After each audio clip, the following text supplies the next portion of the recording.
if I tried to do, build Social Snowball and also start an agency on the side and also do consulting and this and that, like I would fail at everything. And this is what happened to me many times over and over again when I was starting out.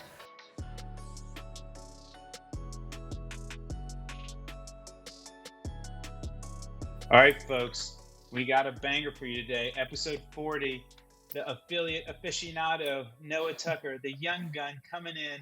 Noah, how are you? Amazing. Thank you for having me, Rabah. Oh, of course, of course. And so I'm actually in a different setting. I still am in Austin. I'm not at Marketing HQ. I had some car troubles, so I actually had to do the pod from home today, but I still am in Austin. Where's this podcast find you? This is finding me actually in London. I'm at an Airbnb right now, traveling around Europe a little bit. Yeah. Oh, wow, the Yep. international man of mystery. You're living the life, man. You're like, that's incredible. That's cool. You originally, where are you home based out of though? LA? So I was in LA when we first connected. The lease there actually just ended, so I sold like everything I own literally except for two suitcases, and now I'm in Europe for the time being. But Seriously? LA was just LA was only a spot for a year. Prior to that, I was living in Miami, and then I originally grew up like with my family and went high school and everything was in New Jersey actually. Oh, wow. So you Yeah, went coast, south, and then coast. exactly, Interesting. exactly. Very cool, man. That's awesome. What's on the list for the travels? So you're at Um, London. Where are you going to go next? Yeah, London. I mean, I'm not sure. Europe honestly is like I feel like at home whenever I'm in Europe, but like I definitely want to see a lot of areas that I haven't been to yet. So Amsterdam is definitely on the list. Yep. Some of my favorite places that I've already been is like Barcelona, Yep. Lisbon. So Yep. honestly, just taking it day by day, keeping the schedule open. We'll see. I love it. Tommy, our head of social, is actually in Barcelona right now. I saw that. I saw that. We'll have to Yeah, link up for yeah. sure. Look at you guys living your best life. Amazing. So, what did you started Social Snowball, and we'll get to that in the value add segment. But tell me how that like came about. Like, how did you want to start a company? Because you're fairly young. What are you? You're mid 20s, late 23. Yeah, 20s, 23. 23, early 20s. Then super young. And so you started your company. You're traveling the world. Like, how did you work into this place of this is super what most people want to do with their life, especially in the early 20s. It's fantastic.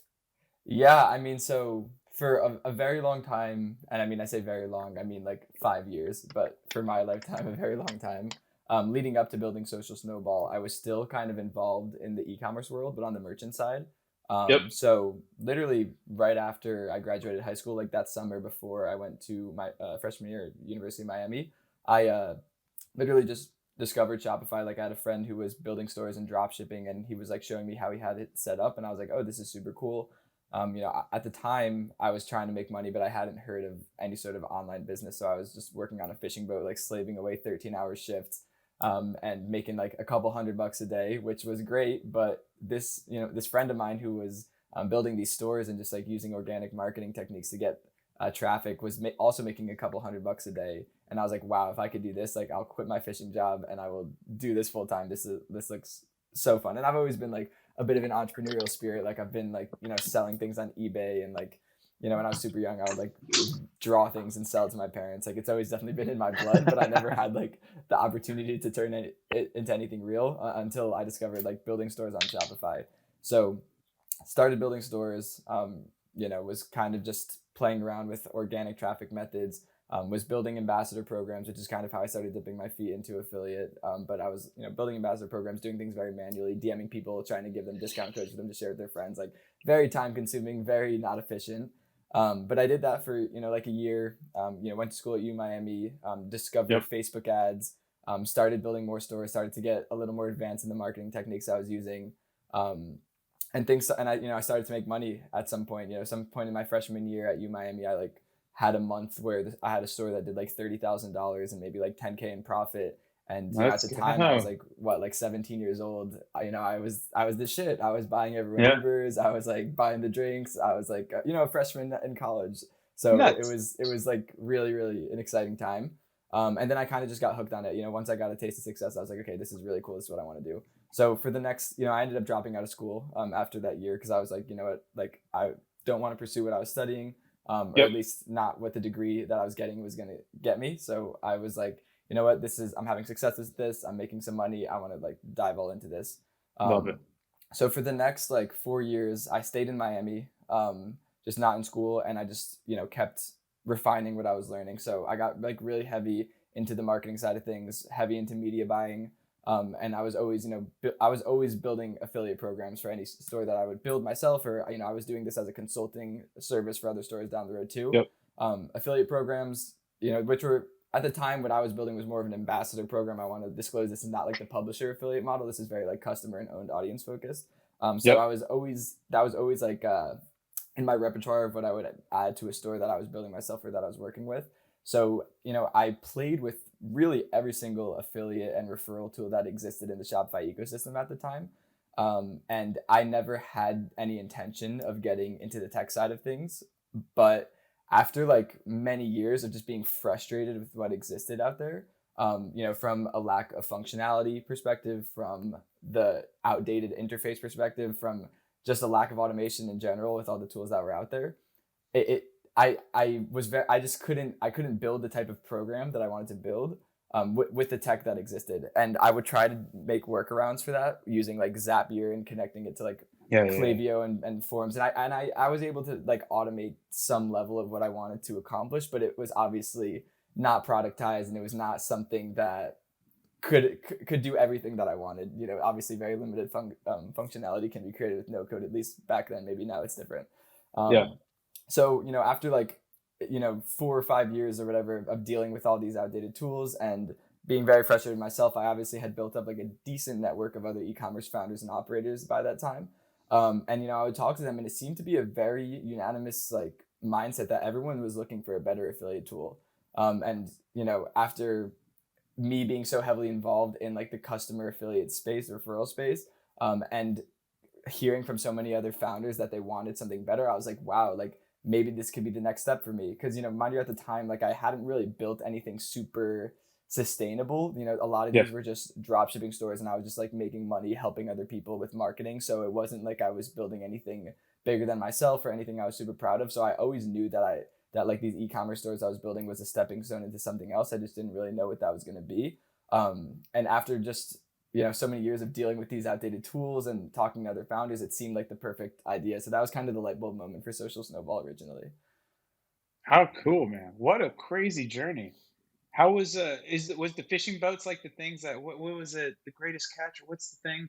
The Oh, Deadliest crazy. Catch? Deadliest Catch? Is it was No, it like is that actually what you're wasn't. It doing? wasn't. I wish that'd be fun. That would be crazy. No, this was like, like you and your buddies can like grab a pack of beers and like go on a boat and go fishing for the day. You pay like $150. They give you all the tackle, all the bait. They cut the fish for you. Oh, That got it, I got was it, the got it. guy baiting your hooks, cutting the fish. Like I was the Oh, first mate or whatever brutal. on the boat. But Oh it was my gosh. 13-hour shifts. I'd have to wake up at like before 5 in the morning. Yeah, I'd have to be at the dock at 5 in the morning, which is like 20-minute drive from my house.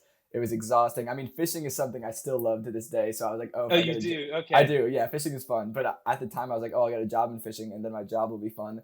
Turned out after 13 hours of helping other people catch fish, it's not fun. So definitely wasn't That's super sustainable. Yeah, that's incredible too that you had the energy to build while doing that because that's challenging, right? Where it's like that's where most people get into where it's just such a time suck when you have this, you got to put food on the table kind of thing. What a cool story, man. That's incredible. How was the U? Good times? Oh, the U was great. Yeah, I mean, I did drop out, so I might sound hypocritical when I'm saying this stuff, but I love University of Miami. I don't regret a second of time being there. It was unbelievably fun. The people I met there to this day are still my best friends.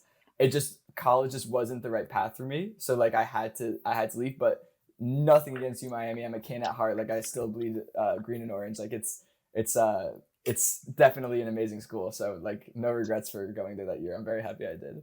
How fun. I'm actually going to your stomping grounds next week, 2 weeks, for Geek Out. Oh, Well, it'll be in nice. Miami. Yeah, yeah. Very, very cool. Very What a fun. crazy cool start.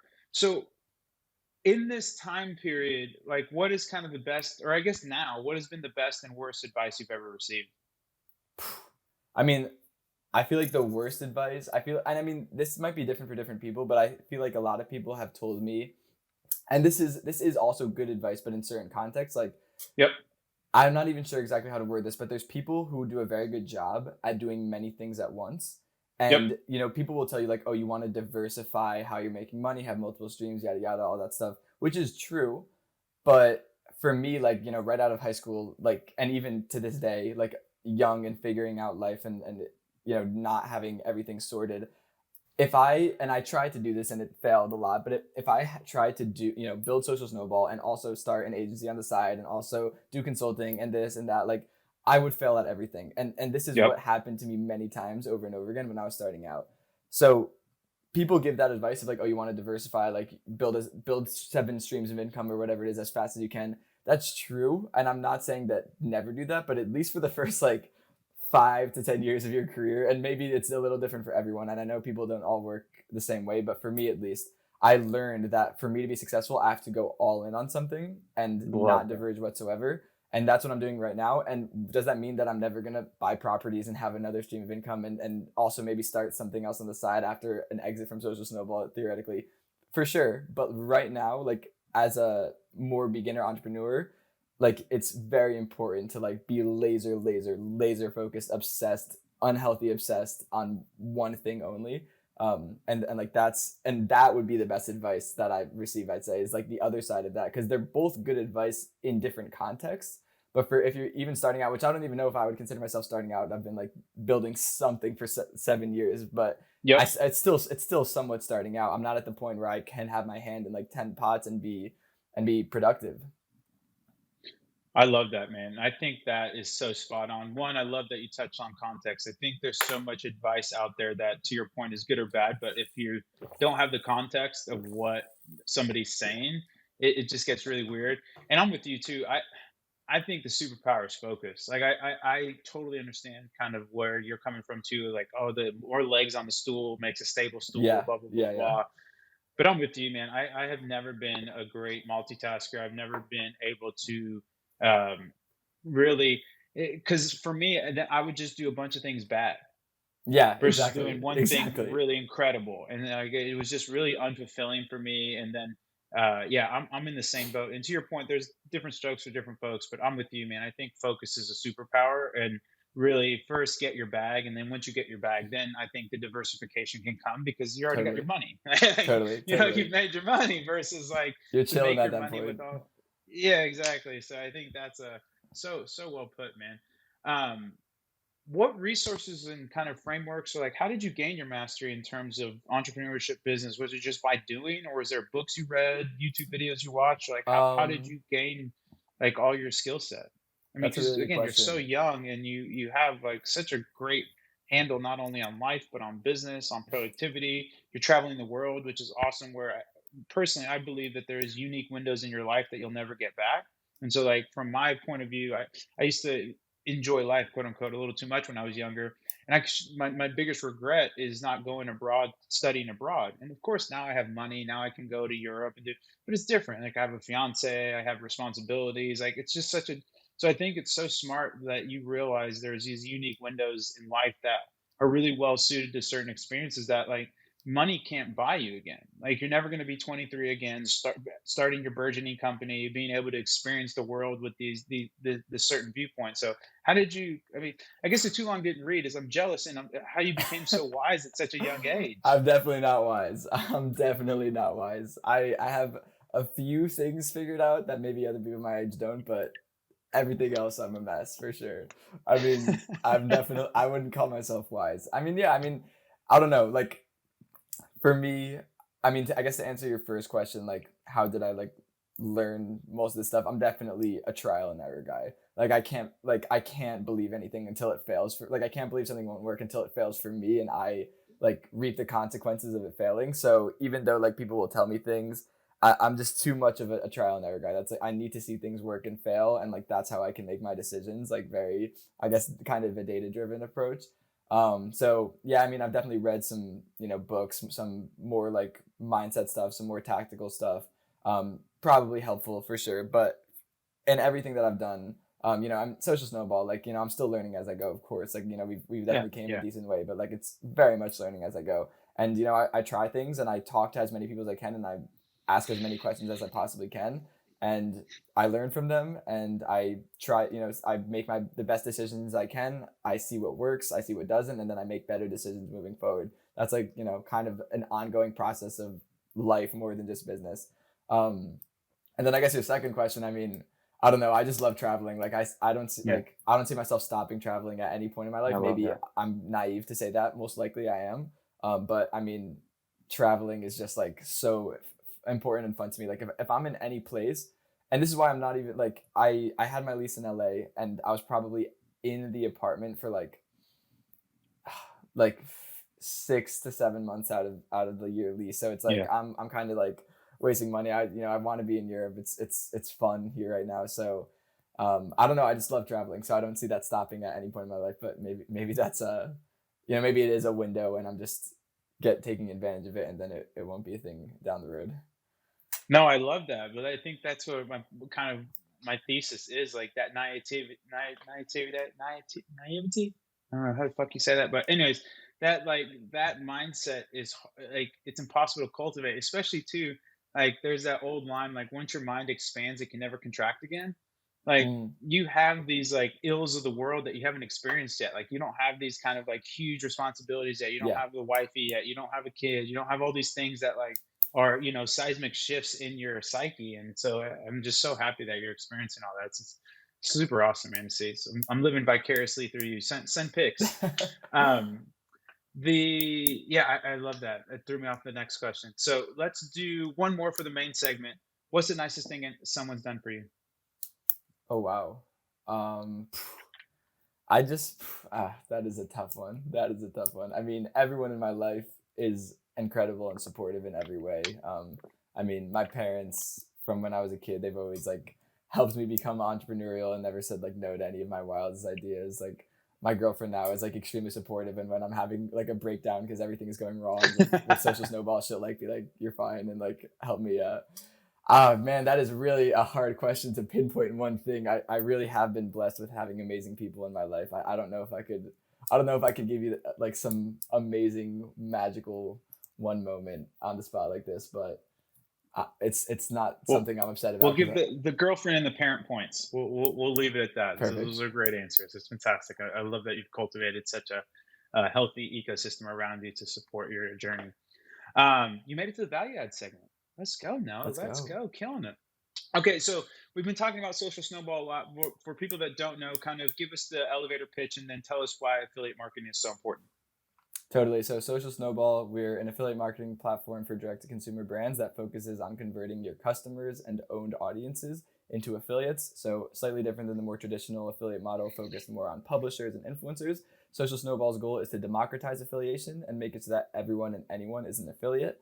On the product side, that looks like automating turning customers into affiliates right when they purchase. A thank you page widget giving them all their referral information, discount code, reward info, tracking info, etc., as well as follow-up touch points that could be customized through integrations, SMS, email, integrate with Klaviyo, PostScript, etc.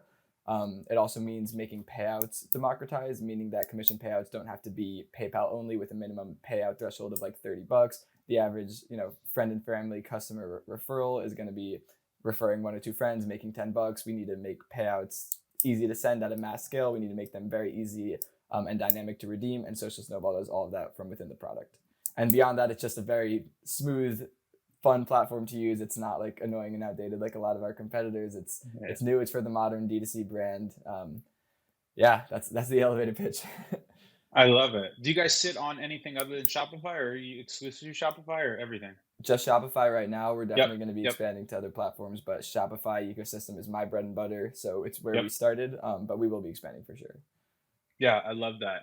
And then the you kind of talked about this a little bit in the previous segment, but kind of the aha moment was you were doing all this manually, right? And you're Yeah. just like, dude, there has to be a better way. And was that kind of the impetus for Social Snowball? Oh, 100%. 100%. Yeah. I Yeah. was literally from that first store I built right out of high school, not even in college yet. Like, what is this, 6, 7 years ago now? I was literally manually creating discount codes for people to share, like ambassador codes for people to share with their friends. And then I would create them another discount code for them to purchase themselves. And I would make it in Shopify and then DM it to them on Instagram, like fully manually. So, like, that was like my first ever e-commerce experience, and then it obviously developed into something a little bit more built out as I started learning more and more. But it was never I was never able to build out exactly what I wanted because of the lack of tech that was out there. So that was like essentially the catalyst for the idea. I love that. How big's your team right now? We're seven. Oh, wow. You're growing quick. What was your first hire? So this is yeah the way Social Snowball started was definitely not the traditional way a startup begins, simply because I didn't know what I was doing, and I just wanted to make an app. So I started by hiring an agency, and this is not my first hire, but I'm kind of like Yeah, showing getting how we to. got there. But yeah, I Yeah. started by hiring an agency that was going to do like a done for you UI UX, all the functionality and like website everything for like a flat rate, which they told me it would take 3 months. It turned into an absolute hell of 15 months before I Oh terminated the my contract early. gosh. Yeah, I still terminated the contract early because we didn't even have an MVP ready for the shop, like to be approved by Shopify at that point. And then I made my first hire right after that, which was a very senior freelance engineer who came in.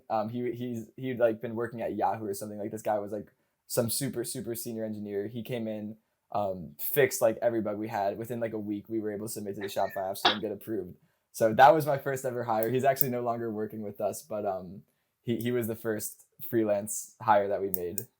Amazing. Yeah. That's awesome. How do you manage your team remotely? Do you guys have like you guys use Slack or Oh yeah. Asana or like, yeah, Yeah, we okay. use What's Slack. your, We don't use Asana. I'm actually a huge ClickUp guy now. Super bullish on oh, ClickUp. I'm interesting. super bullish on Yeah. ClickUp. I've been like a ClickUp fiend for the past 2 months ever since I like migrated things over. But we have now Asana, Notion. They literally built all of Notion inside of ClickUp. Like all the slash commands and every fun thing that they have in Notion exists Yep. inside ClickUp, so you could organize it into like the different spaces that different team members are a part of, and you could attach like Interesting. tasks to them, and there's all these like fancy functionalities. It's very nice to have like everything organizational in one place. And I mean, ClickUp slogan, I feel like I'm advertising for them right now, but their slogan is one app to replace them all, which I Yep. didn't fully understand the value of that until I was like, you know what, I'm just gonna sign up. I was sitting at the airport one day bored, didn't have anything to do. I was like, I'm just gonna sign up for ClickUp and see if they could hook me. And I'm paying them now, so they're doing something right. And I feel like every day I learn a new functionality that they have. And it's great. I use it for like Interesting. my person. I don't have any like written down. I used to have like my own personal like to dos and stuff. Everything we Yep. migrated to ClickUp. Like I everything is there. love that. Yeah. I love that. So I'm a big Notion guy. We use Asana right now, but AJ wants to move back in. It's funny. We I'm a big Notion guy, and I did all my Mhm. stuff in Notion, and then AJ was like, "We're going to use Asana," and then so we used so Slack's our internal comms, Gmail's our external comms, Asana's our project task management, and then Notion is kind of like our archival stuff, and Yep. then Google Drive is like our hard drive where we just store stuff and then Yep. link it to it. But AJ is really starting to rub against. He hates living in two worlds, so we might migrate all the way into Notion. But it sounds like that's kind of what you did with ClickUp, where Yeah. you're just living in one house. That's cool, Exactly. man. I Exactly. love Yeah. that. Definitely like give it a try or take a demo or something. The functionality that I mean, still to this day, it's been like I think almost 3 months now since I migrated everything over, and I still discover new features and new views and ways to organize things like almost every day. So if like you guys might even want to hire, because you guys have a pretty big team, you guys might even want to Yep. hire. There's like ClickUp experts that could like, Implementation yeah, experts or something. exactly, Yep. exactly. That could be worth the time for you. Yeah, I love that. Huh. I'll have to put that on the list. Um, How do you plan your day? Like, how do you structure your day? Are you pretty scheduled out, or do you kind of just wake up and then put out fires and work on what you want to work on? Yeah, it's a really good question. It's something that I'm still like working on optimizing for sure. I noticed that like in the morning, sometimes I could be like overly emotional and not making rational decisions. So I try to like Interesting. not read any Slack messages too quickly because I will Yeah. like either get mad at someone or Throw like some fire. there's yeah, like it's just usually never. And then like 2 hours later, I read it back and I'm like, what the hell was I thinking? Like I need to stop reading Slack in bed. Like it's always a bad idea.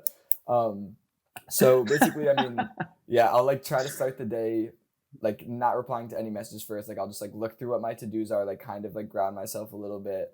And it's usually calls in the morning. So I'll usually have Okay. like pretty much back-to-back calls until like 2 3 p.m. I try to like block out the evenings a little more to work.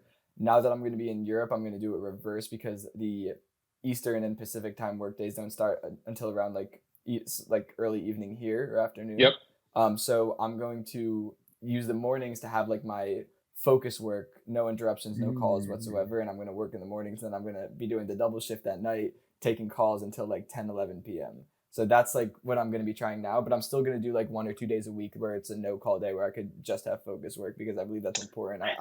I caught myself recently not being able to get anything done because I would let people book on my calendar every day of the week, Same, and it same. was a disaster. And I was like really like my to dos, like what I had to do, like my tasks were not ever getting checked off because I would wake up, from 9 to whatever 5, 6 p.m. I'd have calls pretty much nonstop with only like 30 minute to 15 minute gaps in between where I couldn't ever lock into anything.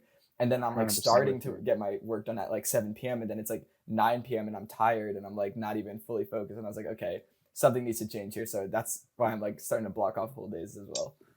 I might try and do that. That is something that I've been really missing is kind of some deep work days where I'm like on from like 8 a.m. So I have like leadership meetings and then it rolls into calls and I have a podcast and you get into these like almost useless time chunks, right? Like Yeah. they're almost like mental Yes. masturbation where it's like there's just no Nothing. way that I can actually do anything No. productive outside of like executive work or like Yeah. admin work, where it's just busy Yeah. work, replying email or something Just like like that. replying. Yeah, Nothing exactly. Like, fruitful. It's yeah, it's gross. Yeah, totally that's agree. Totally interesting. I agree. might I might block off. I might try a little day block off. I love that. Um, how do you see the next 2 to 3 years of e-commerce unfolding? That's a really great question. I'd see like one trend that I would say is going nowhere is paid acquisition becoming more expensive and more difficult to track. You guys solve a huge piece of that problem, but the cost part of it, like the attribution is one huge problem, which you guys are doing an insane job solving, but the cost is still like not really changing. Yep. It's I used to always talk about this. There's a really cool graph that I could find online. Maybe I don't know if you guys can like do like pop up edit over this, but it showed like the percentage growth rate of users joining Facebook and Instagram, like post merge, users joining Facebook and Instagram compared to like advertisers joining Slack or spend percentage growth. And it was crazy because like it literally was so consistent, like the user growth, and which is really like impression Yep. availability Yep. compared to the advertisers. It was always like a roughly straight line like this, and then in like 2017 or something, it just fully switched and like has not changed. And like Yep. that's just the way it is. Like digital advertising is becoming more and more popular. Every mom and pop shop is going to be spending something. So I see that becoming more and more of a problem. And we see a lot of cool solutions, Social Snowball included, coming up to help combat that in a way and to give merchants alternate customer acquisition channels. And these are like this. These are a lot of the startups and like the e-com SaaS space that have all the talk right now. Another great example is they Co-op changed their name to something else. Co-op Commerce. Do you know what I'm talking about? Yes, but I can't recall what the name change is. But I'm Yeah, tracking what you're talking about. I'll find it in 2 seconds. Co-op. It's something cooler. I like the name change. Disco. That's what it is. Disc. Disco. Yes. So that's like another cool way for merchants to acquire customers without like the traditional paid ads. Obviously, there's a lot of tried and true methods, and like obviously, this is why loyalty and retention are extremely popular areas of conversation right now as well. But acquisition is still a very important part of an e-commerce model. So I see there being a lot of new channels coming up, like turning customers into affiliates, like having post purchase share offers or whatever it is that Disco Yep. does, stuff like that. I see like a lot of new startups popping up, tackling the problem of customer acquisition costs. That's like a trend that I don't see going anywhere at all, especially over the next like 2 3 years. Yeah, I think you're spot on with that, and I think that kind of why Social Snowball is so well positioned is I think there's also an aspect of not only that acquisition vector, but also building this kind of pseudo community, like being able to. There's nothing better than like your friend turning you on to something, and then if you can incentivize them in a really easy manner. Because I tell people about stuff all the time, but I'm super lazy. Like if they don't have Social Snowball, I got like apply to this affiliate program. I got to wait on the application. You Yeah, got to get a code. You got like it's just too much. I'm like, dude, for like $7, forget it. But if it was just like, hey, here's a link that I can just toss you, like after I buy the product, like, dude, no, check this out. It's so awesome. Where I think not only is that acquisition loop better, but you can also build evangelists quicker. And so that's one thing that I think people are sleeping on is community. And we kind of talked about this offline and then on a yeah, little bit on your podcast, but I think people are sleeping on community. I think community is something that is kind of like was the old thing, but now is new again, where it's just being able to connect with your consumers and then giving them a church to worship at, I think is really the path where we have almost 900 people in our Narwhal Nation. That's like our exclusive Slack group, Yeah, and yeah. it's been great for everybody. And we basically kind of the inmates run the asylum, where it's like just people in there throwing, slanging stuff around. And so I think that's something that a lot of people are going to realize that it's really, if you can put some resources into it, it just pays you back in spades. Oh my God, totally. And I mean, the retention from members of the community is always going to be way higher. They're going to be less likely to maybe leave a negative review if they could get a problem solved from another community member. People trust, Exactly. people So always well put. have issues trusting a brand, like the brand itself, like a customer support person that they're talking to, but a community member that could solve the same problem because they've been shopping from you guys for 2 years and they know the answer to your question within the Facebook group. Like it's proactive customer support, it's better retention in LTV, it's solving a lot of problems in once, and referrals, of course. Like and the Yep. LTV of referral acquisitions are always are $100%. mostly a lot higher than like paid acquisition. So there's really no downside to investing in and building a community for sure. Yeah, I love that. I love that. Um, and you kind of touched on this, but we'll ask you again. What's one thing people are in the e-commerce community aren't talking about and should be? Like, what's Hmm. something on flying under the radar besides That- community, I guess? That's a really good question. That's a really good question. Um, Honestly, just because this is like really where my mind is always thinking, like customer affiliates is like such an important thing. And I mean, I Yeah. see so many brands neglect, and we could make this a wider umbrella. We could call it referrals, we call it ambassadors, whatever you want. Yep. Like just neglecting getting referrals from customers is really leaving money on the table, like significant. And I think a lot of people will like set up a loyalty program and then like activate the referral feature and see it only generate like 0.2% of their top line and they'll get discouraged. But Yep. there's like, I mean, not just Social Snowball, there's a lot of tech that you can use that can really make it a significant revenue driver. Maybe when it's 0.2% of your GMV, you're not batting an eye, but what if it was 8% or 10%? Like, then it's really significant revenue and customer acquisition. So brands, I think like they just, maybe dip their toes in referrals and customer affiliates with like some sort of loyalty product they're using. They see it like not perform very well and they just like kind of are like, oh, whatever, it's like free extra revenue, I won't put that much thought into it. But when you like really build things correctly and use a tool like Social Snowball that's automating a lot of things and makes it more hands Yep. off you, and you're integrating into your retention channels and you have touch points where you're speaking to your customers and you're getting creative with the marketing and the rewards and how you're setting up commissions and tiers, and you really build something out properly like you are your other marketing channels that are only turning on you and getting more expensive, the return you get from it is really significant. And like the brands that we've helped this transition from like a very like scrappily and not well thought out loyalty referral program to like a proper customer affiliate program deeply integrated into their retention channels, the difference is astronomical, and it makes it from brands not caring about it to significantly caring about it. So like Yeah. as paid ads, like we were talking about before, continue to get more and more expensive, brands are going to have to start focusing more on these types of things. Totally agree, man. That's so well put. Okay, one last question for the value add segment. What's been the best parts and hardest parts of running social Snowball?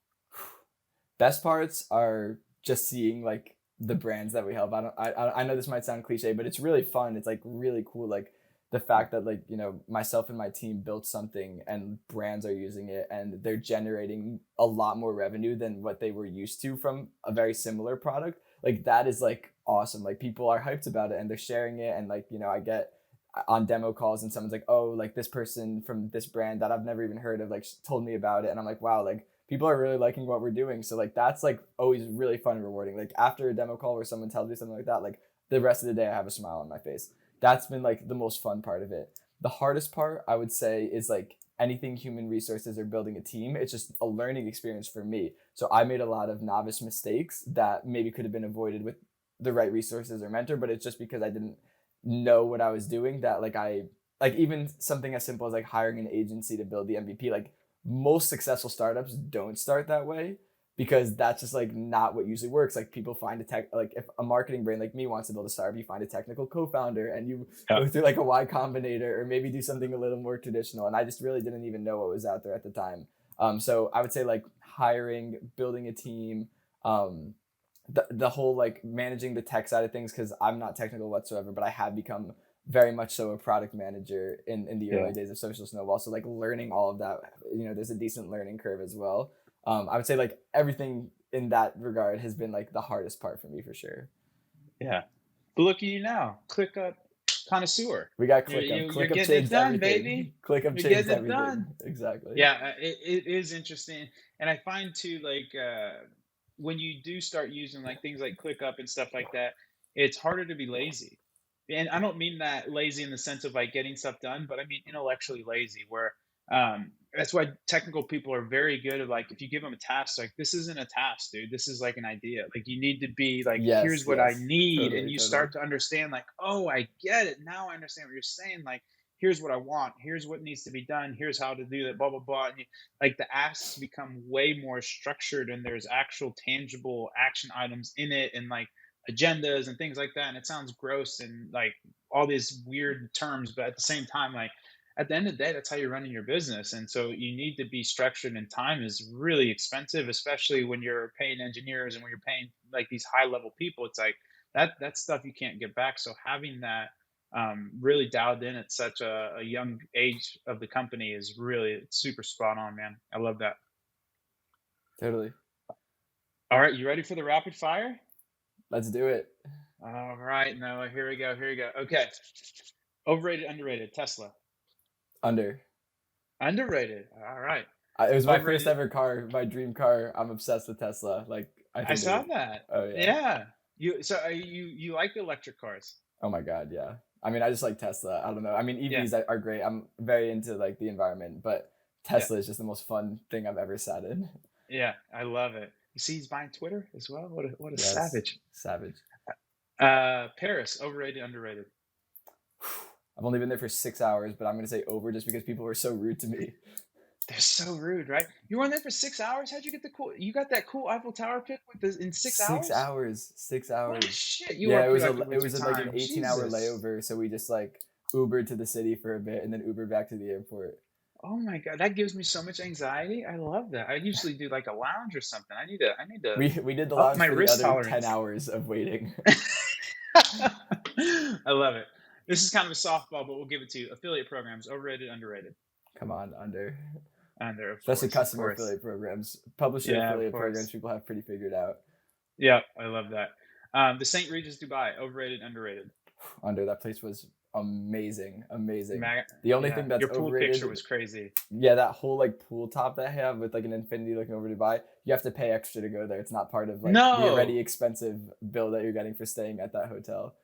Just to seriously. go, just to walk in. Yeah, it's like I don't even remember. It wasn't anything crazy, maybe like 50 or $100, but still like I mean, you're we're already yeah, paying X amount for the room, which is exactly. nuts, and then you have to Exactly. pay another 100 on top of that. Yeah. Did you like Dubai? Yes, very much so. Very, very Yeah, much yeah, so. It's an yeah, amazing city. yeah. Incredible. Uh, Shopify, overrated or underrated? Under, come on. They're the GOAT. Yeah, They're what's employing yeah. everyone that we know. I know. Fair point. Fair play. Um, NFTs, overrated or underrated? I'm gonna say under. I'm gonna say under. And I might have had a different answer not that long ago, but recently I've been Interesting. shifting my mind into thinking like what can the future be like with NFTs? And I just see like a lot of really cool possibilities if you think of like things that are very manual and time consuming and require labor now that like could be replaced with just like verifying things with like tapping something or like clicking something or whatever. My brain has kind of started to run wild with ideas and I'm like, wow, like right now they're cool profile pictures, but I could see a future where it does make our lives a lot more frictionless, which seems to be like the trend of things successful. So I think there's a lot of potential for it. Do you think that's an expansion plan for social? Where social snowball, where you start to offer like because I think that there's so much meat on the bone for NFTs in terms of building that kind of exactly what you guys do is some sort of evangelism lever where you're helping consumers not only or companies not only acquire people but also build on that LTV and then build a community aspect.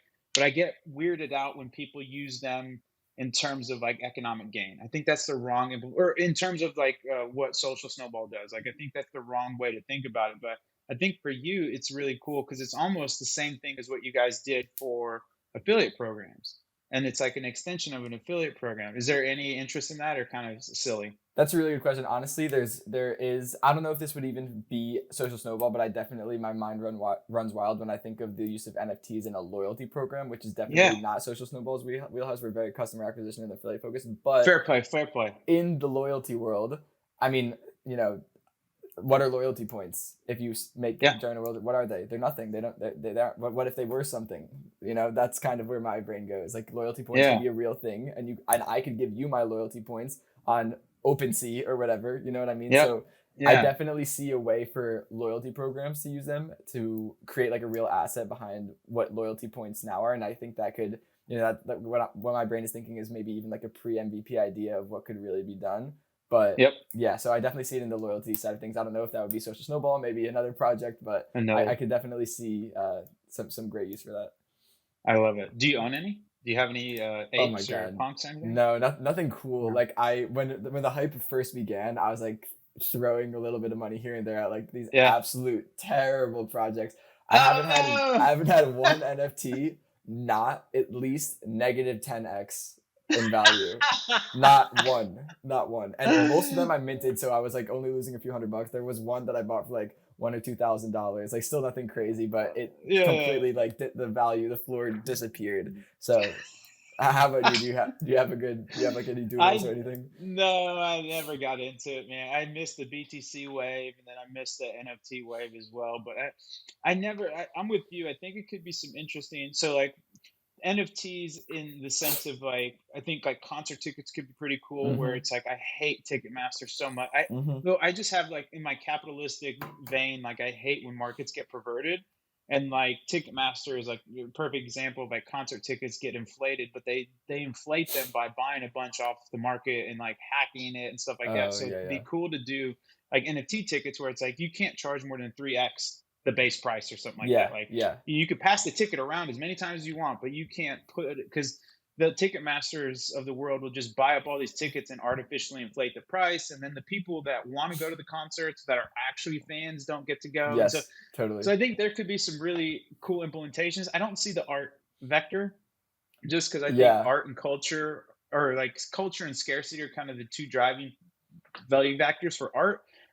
You can get the culture ish, but like the scarcity stuff, I just don't get. Because, for example, if you had the Noah Tucker NFT, and then you had an art show in London, in Paris, in Miami, but it was all at the same time, and you were showing the same NFT, it's like what art shows better? Like by definition, it just breaks my brain in terms of like that's why physical art is always going to be better because you can't by definition replicate it. And Yeah. so you can so that's why I never got the art vector, but I think there's some really cool things there. Maybe I'm wrong, but from what it seems like the bottom's falling out a little bit. On the You don't see as many profile pics as you did a year ago, I put it I, that way. I think I agree with what you say on the art side. I think like the profile pic part of it is cool because it's like it's very community and like obviously us as humans like Yes, love being part of like that's why a the clique loyalty or a thing. gang. Yeah, Yes, same with the loyalty. Same with the loyalty. Like it's the same that's why kind I of think it's a cool ideology. vector. Yeah, so Yes, like that when the art kind of like overlaps with the profile picture, like, oh, I'm part of this like doodles community, like I'm yes, too cool for you, or I yes, have a Nizuki, like we can go to this event, but you can't. Like that is not going anywhere. I think that's like great. yes, I don't know if that's gonna always be an art form, but it's gonna be like that whole like exclusive community aspect of yes. it. Yeah. But that's why I think the loyalty vector is really cool that you're talking about, is Yeah. because it is that, and then you can show it on your. Because so we're doing the whaleys in September, and we're actually going to have pretty cool. I don't know if we're going to do NFTs proper. We might do NFTs You proper, but got then to, it you get got to. we got to okay. We'll probably do NFTs, and we're going to get them. There's this really cool. Anyways, I won't spill the beans, but yeah, we'll probably end up doing NFTs, but they will be based on like loyalty uh payouts, not actually like people speculating on them. Because I think that's where it gets weird, where it's like I want it to be more of what you're talking about and describing as like this moniker of like I'm included in this Yeah. community and look how cool I am kind of thing, Yeah. It's like versus I've like been using oh I'm Triple super Whale. rich. Yeah, Yeah, I've been exactly, using Triple Whale for exactly. a year, and like we have like $10 million of revenue that you can see on Yep, our dashboard, so we get this yep. NFT or something like that. Yeah. Exactly. Yeah, Yeah. exactly. So I think that's a really cool aspect of it, but soon to be seen. TikTok, overrated, underrated. Probably still under. Probably still. Okay. Maybe it's hitting a peak. I don't know. I don't know. I'm definitely not a TikTok expert. I've had some fun with TikTok just on like the creator side of things. I've made Yep. some cool TikToks. But like as an advertiser, like my media buying days ended before TikTok took off, so I don't really. I know people are like building entire businesses around the media buying in TikTok. So I think it's great. I mean, I know it's great. I'm just not like an expert myself, but I think, I mean, the platform itself is great. I mean, it's just a machine at capturing attention. It's Yep. absurd how good of a job it does. And it makes crazy, like the data that it has. Like if I'm like doing long distance with my girlfriend, like it'll be sending me all these like couple things, but then if I'm with her, it'll start sending, and like we're not texting each other as much, it'll start showing me breakup TikToks as if like that's what it's assuming happens. So the amount of data points they must Oh be my collecting, and this is God. consistent. This is consistent. It never like misses with that. So like the amount of data it has to show you exactly what you want to see on your For You page is too much to wrap our heads around. So they're definitely doing something right. Oh my gosh, that's amazing. There was a real funny story of like Target had some sort of I think it was Target, and they were sending the gal like baby stuff before she even knew she was pregnant. So Oh my god, that is interesting. Yeah, how that's crazy. fascinating. That's crazy. You kind of touched on this, but I wanted to ask you because I know you're a car guy. What's your favorite car? Tesla, the Tesla. plaid, the plaid. Oh yeah, the fancy one, the X, the S. What do you drive? The S. I mean, Yeah, the S is what I had. Like, in Miami, I had the S like 85D. oh, And that's I that's fell the in love with best it. guy. I fell in love with that Yeah. car. And Uh, now the Plaid is the coolest version of that. So that's, oh I my would say, like my gosh, next dream car. it's so fast. It is. Why is it so Have you been fast? in It's one? insane. Like the feeling of when Yeah. it pins you back. Oh my Oh, God. dude, it's bananas. I love Yes. it. I love it. My old 3, 4 jobs ago, geez, a while ago, he had a Range Rover supercharged and then a Tesla 85P D, Yeah, the yeah. super bad boy. And this weirdly enough, I enjoyed the supercharger better because it's almost like foreplay because I Right, when then it right. No, this goes, is instant. but instant, dude. Instant. It is so like it breaks your brain. Like it's just like you literally like a switch where it's just. Yes. And you're Yes. right, it pins you back, and it was Oh faster yeah. than the range, 100% Oh faster than my the God, range. yeah. But I mean, I think the Plaid is um, like the fastest car on the it's street. Like it's I don't think a ridiculous. Yeah, Bugatti's touching that. yeah, it's pretty ridiculous. But the instantaneous thing was really hard to wrap my head around because internal combustions, you just don't get that, Yes. especially if it's turbocharged or supercharged, because there's a little bit of again like that half a second of it has to kick in. But Yes. yeah, it's Huge it's it's a difference. really cool feeling, super cool feeling. Favorite meal and why? Sushi. Ooh, If I had to go more specific, I'd say like a salmon or like salmon belly, tuna slash toro, like nigiri, simple, like just really good oh, quality. nice. That's like my. I mean, I want to say vice, but it's not even like bad for me. But it's just like it's Yeah. my obsession. Yeah, I'm a huge sushi guy. Oh, I love it. When you come out to Austin, we'll take you to. There's a couple really nice spots out here. We'll do it big. That is a plan. Favorite podcast? Um, Startups for the Rest of Us by Rob Yeah, Walling. That yeah, one strong. is amazing. Rob Walling is a goat. Like that podcast has given me so much direction with Social Snowball. I listened to most of the episodes. There's like 600 now, and I listen every single Tuesday. A new one comes out. And I never miss one. Like on that Tuesday, I will be listening to that at the gym. Rob is the goat. I actually applied Social Snowball to Tiny Seed, like way back when we were first launching and didn't get in. But I got to talk to Rob and the rest of the team, and I thought it was the coolest thing ever. But How awesome. yeah, that's like a great podcast for especially like me. Like I don't have a lot of experience with startups, and I really wanted to do things right with Social Snowball, and Yep. his whole mentality of like venture versus bootstrapping and like some in between like area that a lot of people don't talk about. That's like a very great way to build a startup. I see very aligned with the way he thinks of things. Oh, I love that, man. Great pick. Great pick. Favorite place to travel to and why? Um, so Bali, but not specifically Bali, the small island off of Bali called Gili Air. Okay, It's that's just far. it's stunning. I mean, it's just like you have to take a 2 hour boat ride from Bali to get there, and it's just completely remote. There's no cars or anything, gasoline whatsoever on the island. There's just solar panels that power the whole thing. You could walk the perimeter in like 45 minutes. It's all just the most beautiful views ever, like the most beautiful water, very happy people, just a place that doesn't like there's like ponies carrying you around. It's just a place that didn't feel real. We only spent like 2 days there because like you need like it was just a little too not civilized.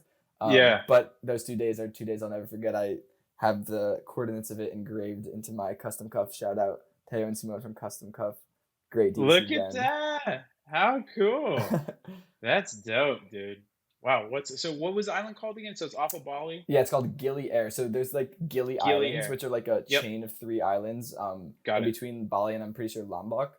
And there's like Gili something, Gili T something. It's like the biggest one. There's like hostels and roads. It's a little more civilized. And there's Yeah. Gili Air, and then there's even a smaller one. I'm pretty sure that I don't even know what it's called. But there's these 3 Gili Islands. Between them is probably like a 5-minute ferry, right? Like they're all like next to each other.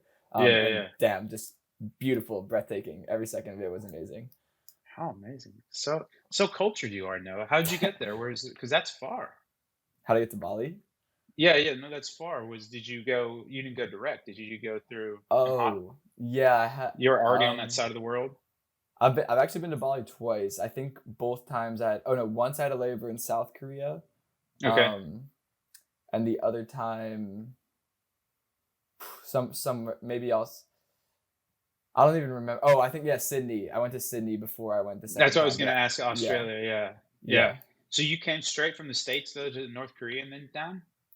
South Korea might have been a little South different Korea. in Sorry, North. yeah, yeah, yeah. The DP Yeah, no, I actually kid. got trapped at like What's up, kid? I couldn't even board when I got to South Korea. They wouldn't let me board because my passport was expiring within 6 months. But I'm also Yeah. a dual citizen of Brazil, so I had a Brazilian passport, but I left that passport What? in back at home. So I got my friend while I was stuck in South Korea. Literally, the airline's full fault for not telling me this and letting me board. Like they should not have let me board and just be trapped in South Korea. But I was in South Korea. I FaceTimed my friend Trevor. I told him the situation. Within 2 hours, he was on a flight to South Korea. I paid for his entire Bali trip. He came with us. He brought my passport. My parents met him at the airport, gave him an envelope with my passport. He flew to South Korea like 2 hours after I FaceTimed him. We stayed in South Korea that night, met him at the airport at like 5 in the morning, and then we all went to Bali like right after What? that. That is a story of stories. That's incredible. How do you have a dual citizenship? My mom's from Brazil. I did not know that. Yeah, How cool. yeah, Noah, you have so many wrinkles to you. yeah. Okay, last question. We'll get through the rapid fire. You can invite 3 people to dinner, dead or alive, fictional or non-fictional. Who would they be? So you're sitting at a 4-person table. You're at the head. You get to invite 3 people. Who's getting the ticket? Elon Musk for sure. Okay. Have a lot of questions for him. Honestly, that's like the only name that jumps into my head. I could probably really think of other ones, but I would probably want to not even hear the other people talk just so I could really pick Elon Musk's brain. Like if I could have 3 Elons, that'd be You want great. 3? I've never heard that answer. We'll take it. It's your rapid fire. Perfect. Dude, Noah, you made it through. You made it through rapid fire, all the segments. You're the best. That Brazil trip, that's a really trippy, that's incredible, dude. I'm Oh so yeah. glad we got that out of you. That's a nuts. You're so young and you've lived so much. It's incredible. It's not, what is it? It's not the years that you lived, but the life in the years. You're on top of it. Tell people how they can get more involved with you. How can they sign up for Social Snowball? This time is yours, my friend. Yeah, just hit me up on Twitter, Noah Tuck, spelled Noatuck. And then Social Snowball, I mean, just search it on Google, search in the Shopify App Store. You could sign up, book a demo. Will definitely help you make a lot more money than your other referral programs are. I love it, dude. Thanks so much, man. Enjoy London. I really Thank appreciate you you. taking the time. Absolutely, my And pleasure. yeah, what a fun pod. I love it. If you do want to get more involved with Triple Whale, we are trytriplewhale.com. We are also on the Bird app at Triple Whale. And then we have a fantastic newsletter that goes out every Tuesday, Thursday called Whale Mail. You can subscribe right on our Twitter profile at Triple Whale. Noah, thanks so much, man. Enjoy your European adventures. If you run into Tommy, tell him to get back here. We miss him. And thanks so much, man. Have a safe time in Europe. And I'm excited. Hit me up when you get back in the States and we'll connect again. Absolutely. Thank you, Rava. We'll see you on the flip.